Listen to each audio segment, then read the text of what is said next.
नमस्कार, मी गिरीश निकम. साम टी व्हीमध्ये आपल्या सर्वांचं स्वागत आहे. पुण्यश्लोक अहिल्याबाई होळकर शेतकरी कर्जमाफी योजनेतला पहिला 5,000 कोटींचा जो हप्ता आहे तो वर्ग करण्यात आला आहे. बळीराजाला हा फार मोठा दिलासा आहे. मात्र बळीराजाच्या मनात काही प्रश्न देखील आहेत. या सगळ्या प्रश्नांची उत्तरं आज आपण घेणार आहोत, कारण आपल्या स्टुडिओमध्ये आज सहकार मंत्री, कॅबिनेट मंत्री बाबासाहेब पाटील आलेत. त्यांच्याकडनं आपण शेतकऱ्यांचे काही प्रश्न असतील किंवा सहकार क्षेत्रातील काही महत्त्वाच्या मुद्द्यांवर आपण त्यांच्याशी संवाद साधणार आहोत मंत्री महोदयांशी.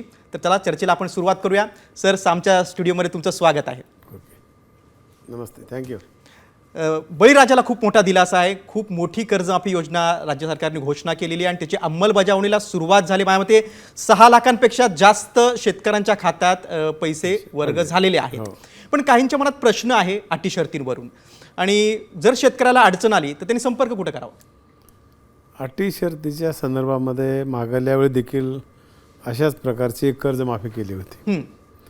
त्या कालखंडामध्ये ज्या अटी शर्ती होत्या तोच कागद आणि तेच मुद्दे घेऊन आम्ही याच्यामध्ये घातलेले. म्हणजे 2 लाखांपर्यंतची कर्ज आणि अटी शर्तीमध्ये अटी की पात्र आणि अपात्र.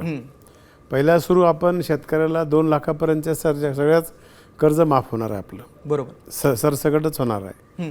दुसरा मुद्दा अटीमध्ये काय झालंय की अपात्र कोण लोक आहेत, जे इन्कम टॅक्स भरतात, जे मंत्री आहेत, आमदार आहेत, ज्यांना शेती व्यवसायिक दुसरा काही बिझनेस आहे, अशा लोकांना आपण अपात्र केलं. म्हणजे जे इन्कम टॅक्स भरतात, प्राप्ती त्यांच्याकडे भरतात. आणि त्याच्यामुळे थोडंसं आम्हाला लेट लागला की आमच्याकडे ती यादी नव्हती. ती यादी नसल्यामुळं थोडंसं लोकांना असं वाटायला की सरकारला खरंच कर्जमाफी करायची का नाही. बरोबर, पण तसं नव्हतं ते. आणि मध्यंतरी दिल्लीमध्ये कशा प्रकारचं त्या ठिकाणी तरुण काही उपोषणाला बसले होते, त्याच्यामुळे आम्हाला तिथला डेटा यायला उशीर झाला. आल्याबरोबर आम्ही 2 दिवसाखालीच 56 लाख शेतकरी महाराष्ट्रातले त्या म्हणजे पात्र आहेत. आम्ही एका एजन्सीला हे काम दिलं होतं की सगळ्या बँकेकडं किती लोकांना शेतकऱ्याला कर्ज दिलं जात आहे. जिल्हा बँक आपल्या 30 आहेत, राज्यामधल्या काही दुसऱ्या प्रायव्हेट बँक आहेत. ही सगळी माहिती गोळा करायला आम्हाला बराचसा वेळ गेला. आता याच्यानंतर आपल्याला ह्याची जर असं काही काम पडलं तर त्याच्यासाठी आपल्याला फार काही वेळ लागणार नाही. पहिली यादी आता पोर्टलवर, सहकार खात्याच्या पोर्टलवर टाकली, आपण पूर्ण टाकली. ही लोक जे होते आपले 90,000 आणि 40,000 आपल्याकडे लोक आहेत, ते कर्मचारी आणि इन्कम टॅक्सवाले, हे लोक बाजूला काढले. आणि त्याच्यामुळं समजा आपण त्यांना जर न बाजूला काढलं असतं तर पैसे त्यांना गेले असते, मग सिस्टीम बंद पडली असती, माणसाला पैसे चुकीच्या गेले असते, पुन्हा खाते होल्ड करायची पाळी आली असते. त्याच्यामुळं थोडासा वेळ लागला. आम्ही त्याच्याबद्दल दिलगीर आहोत सरकार म्हणून. काही शेतकऱ्यांचं म्हणणं आहे की आम्ही पात्र आहोत पण तरी आमचं पहिल्या यादीत नाव नाही. अशा शेतकऱ्यांनी कुठं संपर्क करावा? काय झालं आता, ह्याच्यासाठी आपल्याकडे महाराष्ट्रामध्ये महासेवा केंद्र आहेत, 32,000 आपले महासेवा केंद्र. त्या ठिकाणी आपल्याला जावं लागेल, त्या ठिकाणी आपला पॅन कार्ड घेऊन जावं लागेल आणि ॲग्री टॅग करून घ्यावं लागेल. मग काही ठिकाणी दुसरे काही प्रॉब्लेम आलेत, काही लोकांचे टच उमटत नाही, वय जास्त झाले, काम करून जिरलेले आहेत. त्याच्यासाठी आम्ही त्याचा दुसरा एक मार्ग वेगळा काढणार होता. त्याच्यामुळे मला शेतकऱ्याला विनंती करायची की त्यांनी बिलकुल घाबरायचं कारण नाही. जे पात्र लोक आहेत निराश व्हायचं नाही. दुसरं काय की एवढी यंत्रणा एकदाच जर आपल्या ऑनलाईनवर गेली, मोबाईल देखील एखाद्या गावामध्ये काही कार्यक्रम असला तर जाम होते, बंद पडते. बरोबर. त्याच्यामुळे सगळेच लोक तिथे गेल्यामुळं यंत्रणा स्लो चालायला लागल्या आणि त्याच्यामुळे लोकांना त्रास झालाय. समजा ज्या लोकांचे आले त्यांचे होऊ द्या, पुन्हा एक 7-8 दिवसाला बाकीच्या लोकांनी त्याच्यावर प्रयत्न करावा आणि मग त्या ठिकाणी आपल्याला अपलोड करून घ्यावं. आणि समजा काही वाटलंच तर आपण अशा प्रकारच्या 2 ठिकाणी व्यवस्था केल्या. एक तर तालुक्याला तहसीलदार म्हणून त्या ठिकाणी काम बघतायत आणि जिल्हाधिकारी महोदयाकडे. बरोबर, अशा अशा प्रकारच्या 2 ठिकाणी आपल्याला ही काही झालं असं चुकीचं तर दुरुस्त करायची व्यवस्था तुम्हाला ते मार्गदर्शन करते. पहिल्या टप्प्यात 6,22,000 शेतकऱ्यांच्या खात्यात पैसे जमा झाले. हा दुसरा टप्पा कधी असणार? कधी? आता हे सगळं संपत आलं की आमच्याकडे किती फीड होतं बघायचं आणि मग त्याच्याप्रमाणे आम्ही पैशाची तरतूद केली. पैसे आमच्याकडे तयार आहेत. जेवढे झाले ह्यांचं एकदा टोटल झाले म्हटले की मग पुन्हा दुसरी यादी आम्ही टाकणार होतो. आम्ही बरोबर 8-10 दिवसाला टाकायचा प्रयत्न करतो. अगदी बरोबर आहे. सर, सहकारातून समृद्धी असं आपण नेहमीच म्हणतो, पण सहकार क्षेत्रातली सध्याची जर राजकीय आपल्या सध्याची जर आपण एक स्थिती पाहिली तर थोडासा एक राजकारणाचा शिरकाव झाला आहे, थोडासा भ्रष्टाचाराचा शिरकाव झाला, त्यामुळे कुठेतरी क्षेत्र मोडकळीस आलंय. मग या क्षेत्राचं पुनरुज्जीवन करण्यासाठी तुमचं विजन काय? याच्यासाठी तसं जर बघितलं तर महाराष्ट्र हा तसा खूप नशिबान आहे. की आपल्या पूर्वजांनी विठ्ठलराव विखे पाटील, पंजाबराव देशमुख, धनंजयराव गाडगीळ, यशवंतरावजी चव्हाणसाहेब, शंकरराव मोहिते पाटील ह्या मंडळींनी खूप त्या लोक आहेत. काळामध्ये सहकार्याची बीजं रोवली. त्याच्यामुळं कारखानदारी उभा राहिली, सूतगिरणी उभा राहिल्यात, बँका उभा राहिल्या, पतसंस्था उभा राहिल्या, गृहनिर्माण संस्था उभा राहिल्या. इतर राज्याशी तुलना करत असताना तुम्ही बघा, महाराष्ट्र केवळ महाराष्ट्रात आणि देशामध्ये नाही, तर महाराष्ट्राची ओळख हे जगामध्ये आहे सहकार चळवळीमुळे. सहकार चळवळीमुळे अगदी बरोबर. जेवढे सरकारमध्ये लोक एम्प्लॉईज काम करतात तेवढे लोक आमच्या सहकारी चळवळीत काम करतात. अगदी बरोबर. कोल्हापूर, पश्चिम महाराष्ट्र कुठेही असेल जाऊ किंवा द्या, आपला कुठेही जाऊ द्या. अहिल्यानगर असेल. हा, तर त्याच्यामुळं सहकार हे अतिशय महत्त्वाचं काम आहे. मागल्या कालखंडामध्ये लोकांचं डिव्होशन खूप होतं. आज तेवढं डिव्होशन नाही तरुणाईमध्ये. पण त्या काळामध्ये जे काम चेअरमन म्हणून काम करायचे, आमचे रत्नापालना असतील, सारे पाटील असतील, विखे पाटील, विठ्ठलराव विखे पाटील असतील, त्यावेळेस तिथल्या डायरेक्टरला सांगायचे येताना पोरं घरूनच डबा घेऊन या म्हणायचे. आणि तिथं आल्यानंतर सगळे भाकरी एकत्र करून गोपाळकाला करायचे. म्हणजे इतकी बारीकी आणि घरचं काम करायचे. आणि तत्व होती त्यावेळी, तत्व, मूल्य, नीती होती. नीतिमत्ता. आणि नेतृत्व पण त्यातनं तयार होत होतं. हा, मग आता काय असे विधायक उपक्रम आहेत का सहकार खात्याचे? त्याच्यामध्ये थोडा फरक झालाय की त्यावेळेस लोक इज्जतीला खूप द्यायचे. आपल्याला लोक काय म्हणतील. मग आता हे तरुणाई आली आहे, कमी वेळेमध्ये काही जास्त कमाई करता येईल का, याच्या नादामध्ये असा अडचणीत आमचा व्यवहार यायला लागलाय. हा, मग त्याच्यासाठी आम्हाला कोण पाहिजेत. समाजाची जबाबदारी आहे की आपण अशा क्षेत्रामध्ये माणसं देत असताना एखादा मित्र आहे का जवळचा आहे ते बघायचं नाही. बरोबर. त्या संस्थेला तो नाही देणार आहे का, अगदी बरोबर. त्याच्याबद्दलचं त्याला नॉलेज आहे का. मग एक साधारणतः मग जिल्हा बँकेमध्ये असे संचालक गेले पाहिजेत, कारण जिल्हा बँक हा आर्थिक कणा आहे. बिलकुल, कर्ज वाटप तिथून होतं. हो ना. त्याच्यामुळं आज बी बघा, बँका, जिल्हा बँका, कारखाने जे चालतात, काही लोक हसतात त्या ठिकाणी की नाही इथं चेअरमन किंवा तिथले जे प्रमुख आहेत तिथं हुकुमशाही आहे. हुकुमशाही नाही आहे, थोडी जरब असलाच पाहिजे. म्हणजे कुणी बी यायचं काही करायचं ह्याला अर्थ सगळे कमिटी म्हणजे नातागोत्यांचं पण राजकारण नको. नको ना, ते सगळ्यात बेकार. बरोबर. आणि त्याच्यातला जर नात्या गोत्यातला जर चांगला असला मेरिटचा तर त्याला संधी घ्यावं लागेल. पण सुशिक्षित तरुणाई आली पाहिजे. तरुणाईच आली पाहिजे. बरोबर. आली पाहिजे, टिकली पाहिजे. बरोबर. आपले केंद्रातले अगदी सक्षम मातब्बार मंत्री, केंद्रीय मंत्री अमित शहा यांच्याकडे सहकार खातं आहे. तर केंद्राने असे कुठले निर्णय घेतले की त्याचा फायदा महाराष्ट्रातल्या तळागाळापर्यंत झालेला आहे? बघा, योगानं मी राज्याचा सहकार मंत्री झालो, योग्य वेळी झालो असं मला वाटतंय.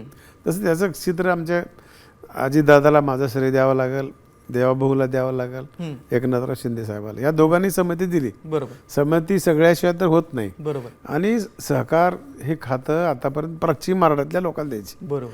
मी मराठवाड्यातला आहे.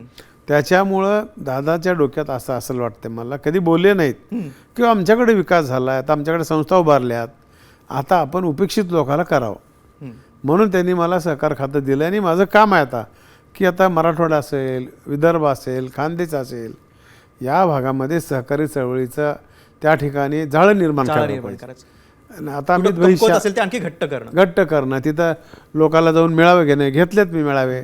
एकदम वातावरण तयार होत नाही, त्याला खूप कालावधी लागते. अमित भाई शहा राज्याचे, देशाचे गृहमंत्री आहेत. मोदी साहेबाच्या नेतृत्वाखाली आज ते काम करत आहेत आणि मला सार्थ अभिमान आहे त्यांचा. त्यांचं जे नेतृत्व निर्माण झालेलं आहे ते सहकारी चळवळीतून निर्माण झालं. बरोबर. ते देखील गुजरातच्या जिल्हा बँकेचे 10 वर्षे चेअरमन होते. आणि त्याच्यामुळं त्यांना ह्या सहकारी चळवळीचा आवाका म्हणतो ना, ह्याची ताकद माहिती आहे किती आहे ती. त्याच्यामुळं इतर राज्यामध्ये सहकार चळवळी लोकांना काहीच माहीत नव्हती. अमित भाई शहानी सुरुवात केलं गतवर्षीपासून, सहकार चळवळ वर्ष म्हणून निर्माण केलं आणि लोकांना मोटिवेट करायचं काम केलं. त्यांनी ऊस कारखानदारांसंदर्भात पण एक महत्त्वाचे निर्णय घेतले. हो. ऊसाच्या संदर्भामध्ये तर अनेक गोष्टी आहेत आपल्याला. खरं कॅश क्रॉप तेच आहे ना. आज नगदी पीक आहेत, सॉलिड पीक आहे, त्याच्यावर जास्त रोग पडत नाहीत आणि हमखास पीक येणार आहे. त्याच्यामुळं आर्थिक क्रांती तिथं झाली. मग अमित भाई शहानी याची ताकद ओळखून केंद्रामध्ये सहकार खातं निर्माण केलं आणि सगळ्या देशातल्या पहिल्यांदाच झालं पहिल्यांदाच आणि सहकार मंत्र्याची बैठक लावली. मग आपल्याला जर बेस निर्माण करायचा असला तर काय करावं लागेल, तर पॅक नावानं घोषणा केली. म्हणजे ज्या विविध कार्यकारी सोसायट्या आहेत त्याला पॅक्स म्हणतो. मग ह्या पॅकला त्यांनी सगळ्या देशातल्या राज्य सरकारच्या जनतेला बोलून घेतलं, मुख्यमंत्री सहकार मंत्र्याला बोलून घेतले. आणि महाराष्ट्रामध्ये चांगला आहे, गुजरातमध्ये चांगला आहे, केरळमध्ये काही चांगलं आहे. मग ज्या भागात ही काहीच माहिती नाही, सहकार चळवळ माहीत नाही, सोसायटी माहीत नाही, बँक माहीत नाही, कारखाना माहीत नाही, त्या लोकाला पॅकच्या माध्यमातून सवय. आपल्या देखील अगोदर आपल्या सोसायटीला पॅकच्या माध्यमातून कॉम्प्युटराईज करायला हवं. त्यांना निधी दिला. 100% आज आपल्या राज्यामध्ये 50%पेक्षा अधिक कॉम्प्युटराईज झालेले आहेत. कशामुळं कॉम्प्युटराईज? लोकांना असं वाटतंय, सुरुवातीला राजीव गांधींनी कॉम्प्युटर आणल्यावर लोक म्हणले बघा ही कॉम्प्युटर झाल्यावर नोकऱ्या कमी लागतात, नोकऱ्या मिळणार नाहीत. तसं नाही आहे. ही जे ऑटोमायझेशन आहे ते पाहिजे आपल्याला. कामाचा वेग त्यांनी वाढवला, कामाचा वेग आणि परफेक्टनेस, अचूकता येते. कॉम्प्युटरमुळे तुम्ही एखादी काम फीड केलात पुन्हा बघायची गरज नाही आणि त्याला फास्ट कामाला गती येत असते. त्याच्यामुळं आज पॅकच्या माध्यमातून देशामध्ये अशा प्रकारच्या संस्था उभारलेल्या आहेत आणि ते लोक देखील आता कामाला लागले, मला भेटतात ना.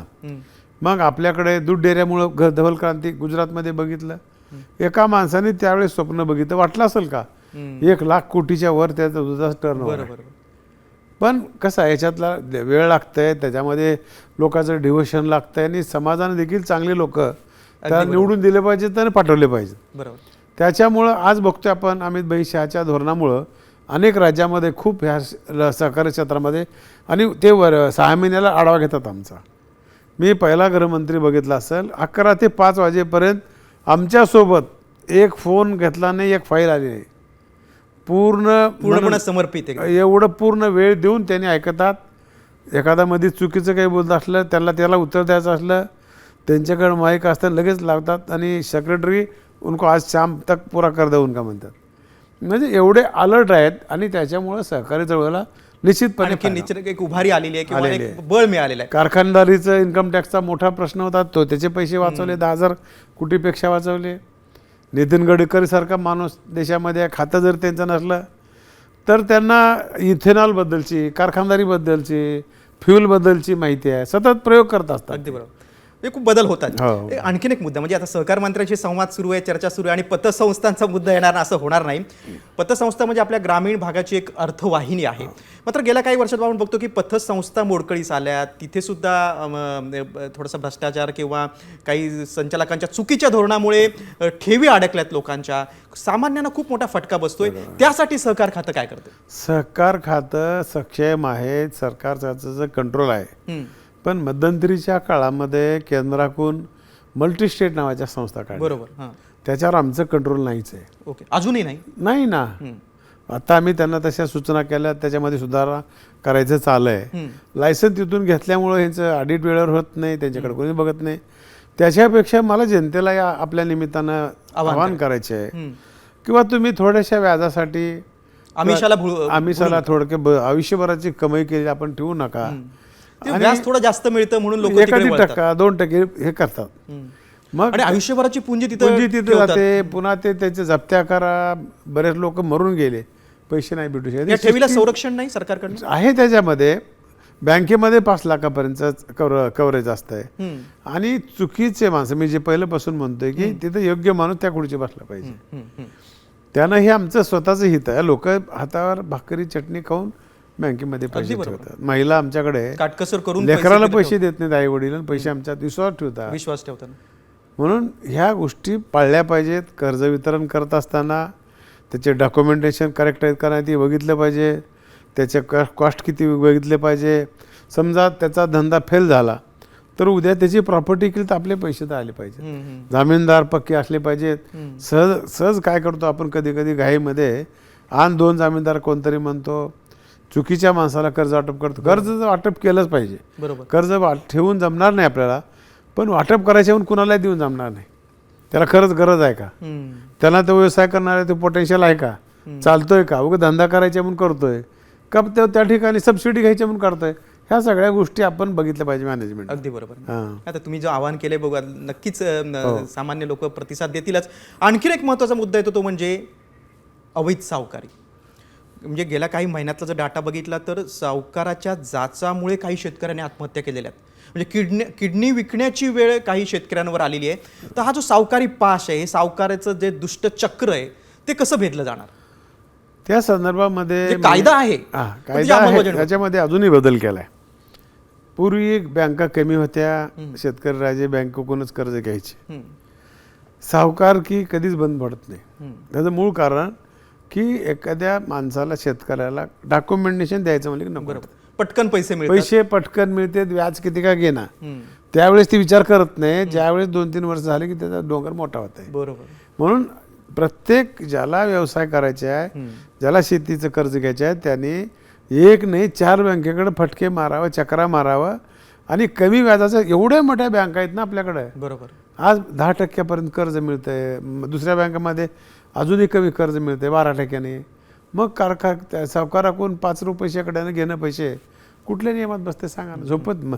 व्याज झोपत नाही. हम्म, हम्म, त्याच्यामुळं शेतकऱ्यांना किंवा ज्या सावकाराकडून लोक घेतात ते घेतल्याबद्दल विरोध नाही, पण त्याच्यामध्ये आम्ही थोडंसं कंट्रोल करायचा प्रयत्न काय केला की सावकारांना लायसन काढले का, काढल्यानंतर त्याचे दर बरोबर आहेत का. आणि तिथं देत असताना सावकार काय करतो, शेतीसाठी कर्ज म्हणून लिहितच नाही. हम्म, हम्म, हम्म. त्याचा एक कॉलम आहे, कर्ज कशासाठी घेऊन राहिला तो पुढचा सावकार शेतकरी मग ह्याच्यावर वचक कसा बस आहे ना. पण त्याला गरज असते, ते परस्पर व्यवहार करतोय. ही सगळी यंत्रणा आहे. त्याला काय करायचं, शेतीचं लिहे की तू कशाचं काय लिहिणार, मला हे 7-12 घेऊन मला कर्ज दे. मग लायसनधारक सरकार किती त्याचा आकडा आमच्याकडे सरकारकडे आहे. त्या सावकाराने त्याचं घर असेल, ऑफिस असेल, त्याच्या पुढे बोर्ड लावावं. मॉडगेज घेतलं तर 10% व्याज घ्यावं, हे त्याच्यामध्ये मेन्शन केलं. आणि बगर मॉडगेज असेल तर 14%, 12% असं त्याचा नियम आहे. म्हणून सावकारीकडं तर लोकांना जाऊच नाही. हां, कारण बँका एवढ्या तुम्हाला सोयी देतात आज, त्याच्यामुळे तुमची पत वाढते. बँक दुसरं नॅशनलाइज बँका कर्ज देत नाहीत शेतकऱ्याला. मग जिल्हा बँकेकडे तो जातो, मग तिथं नाही मिळालं की मग इझी मनी पटकन कुठून मिळेल तत्परतेने, म्हणून मग सावकारीकडे तो वळतो. जिल्हा बँका आता राज्यामध्ये खूप थोड्या चांगल्या आहेत. बऱ्याचशा बँका अडचणीत आल्या, त्याच्यात अनेक कारण आहेत. तेवढं आज काय आपल्याला बोलणं होणार नाही. म्हणून जिथली बँक असेल, संचालक मंडळ जे चांगलं आहे ते चांगलं. आता माझी लातूरची बँक आहे. 1986-87 आम्ही दिलीपराव देशमुख साहेब आम्ही त्या बँकेत गेलो. आज मी त्या बँकेत अजून बी आहे. तर त्यावेळेस आमच्याकडे पगाराला पैसे नव्हते. मग आम्ही गावोगाव जाऊन मेळावे घेतले आणि लोकांनी पैसे असे बांधून पोते भरून दिले. विश्वाचं वातावरण निर्माण केलं. मग त्यांना शिक्षण एज्युकेशन लोन दिलं, पाईपलाईन दिल्या, घर बांधा दिलं, वाहनाला दिलं, त्याची ऐपत निर्माण केली आम्ही. बरोबर. म्हणून आमची 98-99% वसुली आहे. पण प्रत्येक जिल्ह्यात हे असं नाहीये. त्याचा लीडर महत्वाचा आहे. म्हणजे नेतृत्व कोण करतंय, किती पारदर्शकपणे करताय, चांगलं करताय, थोडं 2 मिनिटात डायव्हर्ट करून सांगू का विषय. नेतृत्व किती महत्वाचं आहे. 2 मित्र होते. 2 मित्र, त्या मित्रांनी एकाच विद्यापीठात शिकले होते आणि विद्यापीठाची निवडणूक होती. यादी बघितलं, 11 मतदान होतं. त्याच्यामध्ये 2 मित्र त्याने शिकताना असे त्या यादीमध्ये होते. मग त्यानं उभारला निवडणुकीला आणि पत्र लिहिला मित्राला की मी निवडणुकीला उभा राहील, नमस्कार, तुझं कसं चालेल काय विचारला, आणि मला ह्या तारखेला मतदान आहे, तुझं अमूल्य मत देऊन मला मतदान रूपी आशीर्वाद देऊन मला काम करायची संधी दे. एवढं मित्र पत्र लिहिलं. त्या मित्रानं पूर्ण पत्र वाचलं.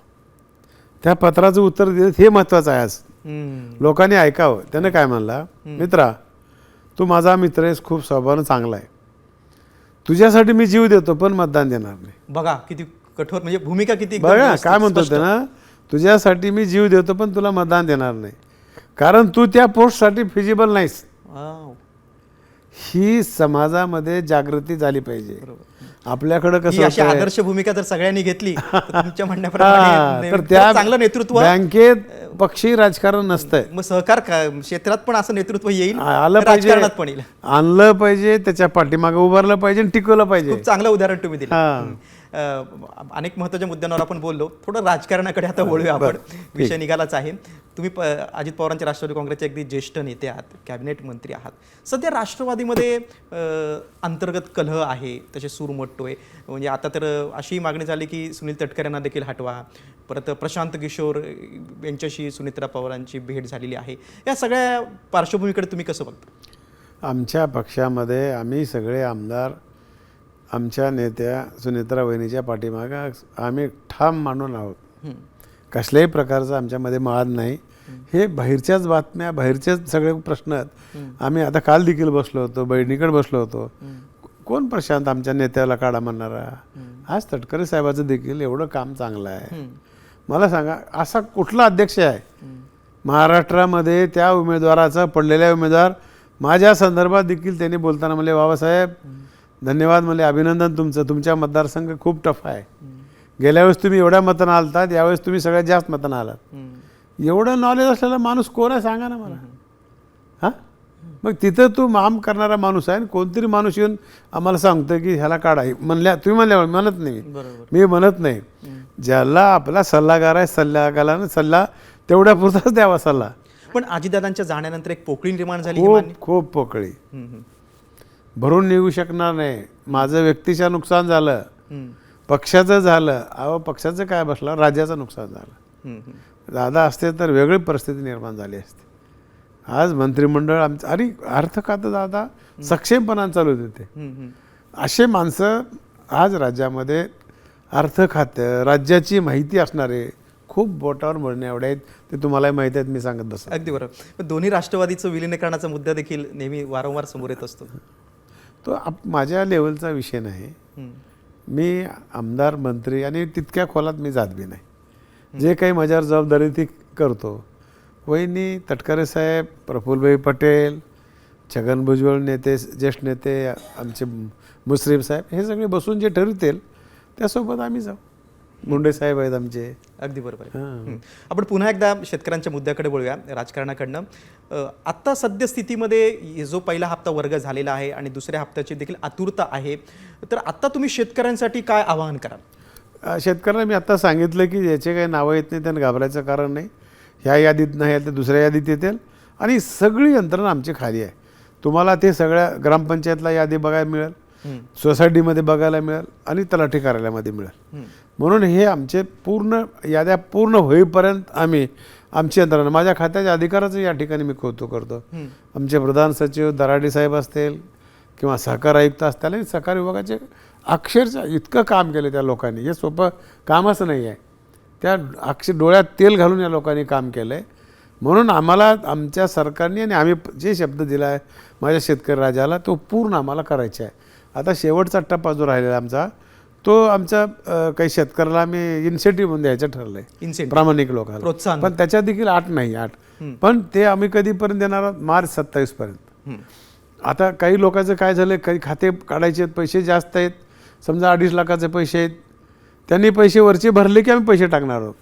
तुम्ही म्हणताल मला की मग पैसे आम्ही टाकायचे का वाट बघलो? मागल्या वेळेस असं झालं की तुम्हाला आम्ही तुमच्या खात्यावर 2 लाख टाकलं आणि तुमच्याकडे 2.5 लाख रुपये ते बँकेचं कर्ज आहे आणि तुम्ही 50,000 नाही भरलं तर ती खातं थकबाकीतच आहे ना. म्हणून अगोदर तुमचे जे वरचे पैसे आहेत ते पैसे तुम्ही टाकले की आम्ही पैसे त्या खात्यावर पूर्ण करून तुमचं कर्ज नील करून देणार आहोत. आतापर्यंत कर्ज नील केल्यावर पुन्हा कर्ज वाटप कधी झालं नाही, पण यावेळेस मात्र कर्ज वाटप करायचे शेतकऱ्यांना.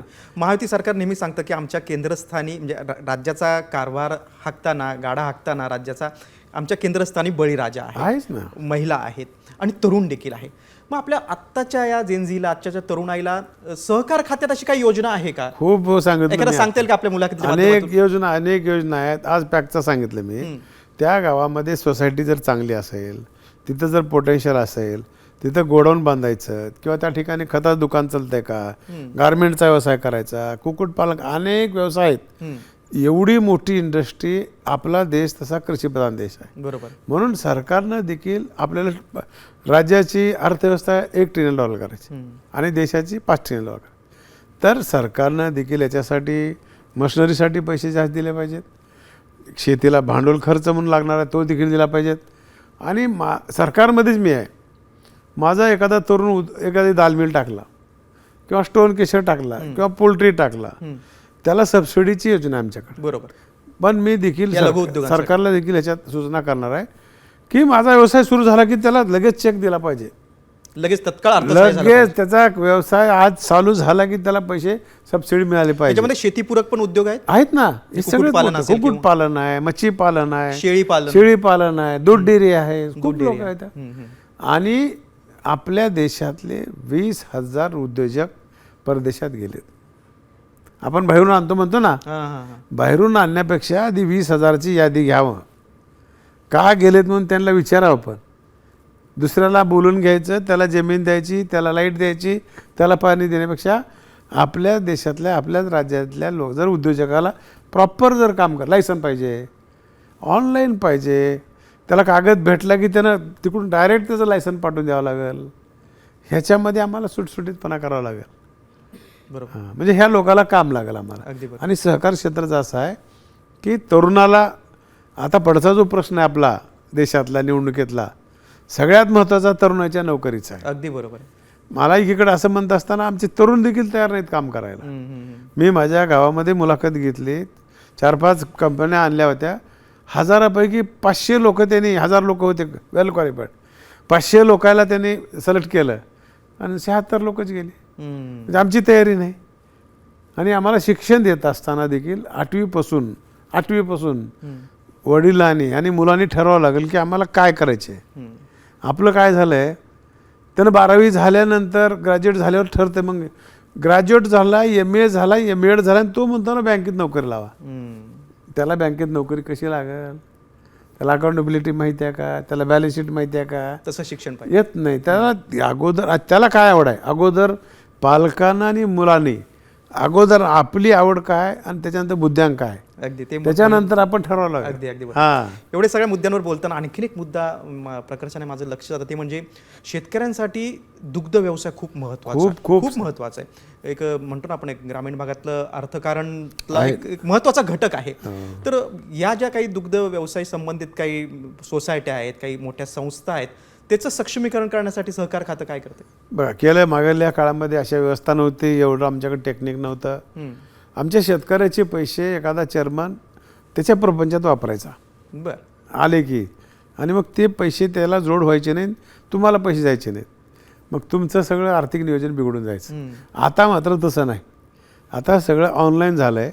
10 दिवसाला पैसे तुम्हाला वैयक्तिक खात्यावर मिळतात, पैसे चेअरमनकडे जात नाहीत. आणि माझ्या शेतकरी राजाला खूप मोठं आधार आहे आमच्या दुधाचा. शेतामध्ये 30 ते 40% चारा असते, आणि त्याच्यापासून निघणारं जे खत आहे ते शेतीमध्ये उत्पन्न वाढणार आहे. 10 दिवसाला पैसे कोणाला मिळते, कुठल्या पगार ते सांगा बरं. त्याच्यामुळं दैनंदिन जीवनामध्ये शिक्षण, आरोग्य, संसाराला काही लागणारा पैसा त्याच्यात भागू शकतं. आणि मग शेतीचा जो मोठा क्रॉप आहे त्याला भाव कमी असला तर वेअरहाऊसला माल ठेवावा, त्याच्यावर 50% उचल घ्यावी, आणि मग बाकीचं काम भागवावं. त्याच्यामुळं दुग्ध व्यवसाय खूप मोठं वरदान आहे. एका कोल्हापूरमध्ये आज गोकुळ डेअरीचं 20 लाख दूध आहे. हो ना, 20 लाख लिटर दूध आहे. मला सांगा, तिथं तर चारा नाही, मोकळी जमीन नाही, तरी पण ती लोक करतात. त्यांचा आदर्श घ्यावा आपण कोल्हापूरच्या लोकांचा. बरोबर. हां, काही त्रुटी असतील काही संस्थांमध्ये तर त्या दूर करता येतील, करावं लागेल, करता येतात. अगदी बरोबर. हो. सर, तुम्ही आलात, अगदी महत्त्वाच्या मुद्द्यांवर तुम्ही अगदी सविस्तर माहिती दिलीत. काही आव्हान देखील तुम्ही शेतकऱ्यांना केलेलं आहे. मला वाटतं शेतकरी बळीराजा काही गोष्टी लक्षात ठेवेल, आणि सरकार ज्या योजना आणते त्याला प्रतिसाद देणं देखील तितकंच महत्त्वाचं आहे. मी शेतकरी राजाला सांगण्यात इतका शहाणा नाही, पण मला जे बुद्धीला काही वाटतंय त्यांच्या जीवनामध्ये चांगले दिवस यावं असं वाटतंय मला. आणि मी स्वतः शेतकरी आहे. अगदी. आत्ता माझं 160 लिटर रोज दूध आहे. अगदी. माझा 20-25 एकर ऊस आहे. 50 ते 60 टन माझा ॲव्हरेज आहे. आणि मी शेतकरी आहे मी स्वतः. त्याच्यामुळे त्यांचे दुखणं, अगदी त्यांच्या काय अडचणीत मला माहिती आहे. अगदी बरोबर. ही अडचणी कुणी येऊन सोडू शकत नाही. आपल्याला आपलीच अडचण सोडावं लागेल, आपल्याला तयार व्हावं लागेल. तळ्यातून घागर काढल्यावर तळ्यातलं पाणी कमी होत नाही. अगदी बरोबर. अगोदर सगळ्यांनी पैसे कसे जमा करायचे, कष्टाने पैसे गोळा कसे करायचे, मुलाला चांगलं शिक्षण कसं द्यायचं, एकत्र कुटुंब पद्धती. बळीराजाच्या स्वप्नाला सरकारची साथ मिळाली तर बिलकुल सोनाहून आहेच, पिवळं. आहेच, आणि आपण म्हणतोच की सहकारातून समृद्धीकडे. मला वाटतं हे जे ब्रीद आहे, हे जे वाक्य आहे, हे वास्तव्यात नक्कीच येईल, आणि सरकार त्यासाठी कटिबद्ध देखील आहे. येणार. सामच्या स्टुडिओमध्ये आलात सर, आणि अतिशय वेगवेगळ्या मुद्द्यांवर सविस्तरपणे संवाद साधलात, त्याबद्दल पुन्हा एकदा मनपूर्वक धन्यवाद. धन्यवाद. धन्यवाद. साम टीव्हीमध्ये आपण आता इथेच थांबतो. ताज्या बातम्यांसाठी पाहत राहा साम टीव्ही, बातमी जी व्यवस्था बदलेल.